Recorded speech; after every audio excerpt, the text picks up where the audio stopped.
վիճակի մասին եւ ուզում եմ սկսենք հետեւյալ թեմայից։ Ես կարդացի, որ ոչ բարձրաստիճան աշխատողների վարձատրության համակարգում որոշակի փոփոխություններ եք արել, կուզեի դրա մասին ասեք եւ ֆինանսական վիճակը ընդհանրապես ոնց է։ Շնորհակալություն հանդիպման չապետ։ Ի սկզբանե բարձր ղեկավարության, մասնաճյուղի տնօրենների, գլխավոր տնօրեն եւ տեղակալների արքայավճարները վերջիններս կամովին հրաժարվելու արդյունքում մի քանի տասնյակ միլիոն դրամի խնայողություններ ձևավորվեցին եւ մենք հենց առաջի ամսվանից այն նշանակումից հետո մինչև 200,000 դրամ համակառն եկամուտ ունեցող հեծի աշխատակիցներին լրացուցիչ կառավարչի առանձին հրամանով լրացուցիչ 20,000 դրամ պարգևատրումներ սահմանեցին եւ արդեն 4-րդ ամիսն է կստանան մեր գործընկերները։ Արդյունքում ավելի քան 1700 աշխատակիցներ օգտվում են այդպես ասած։ Այսինքն ցածր աշխատավարձի, ցածր հեծի ցածր աշխատավարձի սեգմենտում աշխատող մարդկանց համար այդ համակարգը ներդրվել է։ Այո, միջինացված 10-ից մինչև 20% բարձրացում է տեղի ունեցել փաստացիորեն։ Ասեմ, որ վստահաբար մեկ անգամյա, երկու անգամյա, երեք անգամյա, թե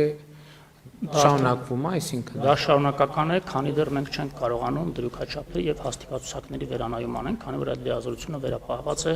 տնօրենի խորհրդին։ Քանի դեռ այդ լիազորությունը մենք չունենք եւ սեփականատերի փոփոխություն տեղի չի ունեցել, մենք մեր այդ քայլով 10-ից 20% բարձրացրել ենք այդ սեգմենտի աշխատակիցների աշխատավարձերը։ Նաեւ համեմատության համար ասեմ, վստահաբար գիտեք, մեր երկրում վերջին ամիսների ցուցանիշներով միջին աշխատավարձը 320,000 դրամ է ամսական, հեծի շուրջ 6,800 աշխատակիցներից ուղիղ կեսը, 3,400 մոտ աշխատակիցներ վարձատրվում են 300,000 դրամից ցածր չափով, իսկ նրանցից ավելի քան 1,700-ը չեն հաղթահարում 200,000-ի շեմը։ Եվ ահա ամենախոցելի այսպես սոցիալական շերտին մենք լրացուցիչ 20,000 դրամական ամսական միանվագ պարգևատրումներ ենք։ Ես կարծում եմ, որ դա կապված է նաև աշխատանքի որակի հետ, չէ՞, որովհետև ենթադրում եմ, որ այդ մարդիկ են հատվածն են, որոնց աշխատանքը անմիջապես աշխատանքի արդյունքը երևում է էլեկտրաէներգիայի մատակարարման որակի վրա։ Այո, դա սպասարկման շղթայի, արժեշղթայի ստորին օղակն են, հիմնականում մանձորներ, տեսուչների մի որոշ ուրեմն քանակ, ինչպես նաև վարորդներ, բանվորներ, տարբեր խնդիրներ կատարող հերթապահություն իրականացնող մասնագետներ 300,000-ից մինչև 600,000 սեգմենտում վարձատրվում են մոտ 1500 աշխատակիցներ եւ նաեւ կարեւոր եմ համարում շեշտելու, որ նաեւ վարձատրության այդ աշխատավարձերի կառուցվածքը մեծապես կախված է նաև արդյունքային ցուցանիշներից ամսական, կորուստների աճի հնարավոր, անջատումների, խափանումների, հետևական վերացումների արդյունքում վերլուծվում են տեղամասի պետերի, ցանցի պետերի կողմից եւ ներկայացվում են լրացուցիչ պարգևատրումների։ Ես առանձնատուփ եմ շեշտել, որ այդ 20,000-ները չեն վերաբերում որևէ ցուցանիշի, դա պարզապես միանվագ տալիս ենք մեղմելու սոցիալական վիճակը մեր աշխատակիցների։ Այսինքն լրացուցիչ որակական ցուցանիշների հիման վրա կարող են այլ խրախուսումներ։ Այո, առանձին մեխանիզմ է գործում։ Քաջատեղեք եք վստահաբար վերջին շրջանում, քանի որ որոշակի հավելագրումների, թերգրանցումների փաստեր հայտնաբերեցինք մեր ուսումնասիրության արդյունքներում, ինչի հիմամբ նաև քրեականորեն նախաձեռնվել, նաև այդ փաստերը դրվեցին լիցենզիայից զրկելու այն կարևոր 6 կետերից մեկի։ Դուք նկատի ունեք այդ այսինքն հավելագրումներ, որ իրականում սպառված էլեկտրաէներգիայից ավել չափեր են գրանցվել եւ այո, տեսեք, միջինացված այս տարվա պլանով ՀՑԿ-ն սահմանել է 7%, մինչև 7% թույլատրելի կորուստի շեմ։ Դա մուտք եղած արտադրողներից էլեկտրաէներգիայի քանակը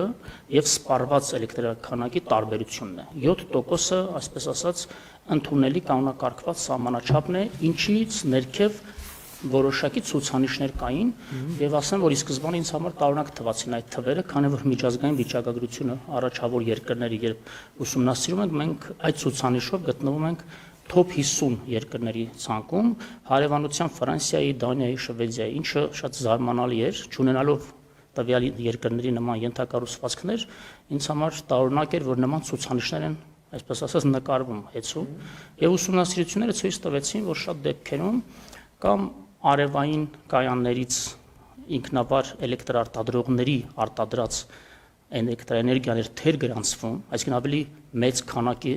էլեկտրաէներգիա էր մղվում ցանց արտադրողների կողմից, քան հաշվարկում եւ վճարվում էին վերջիններս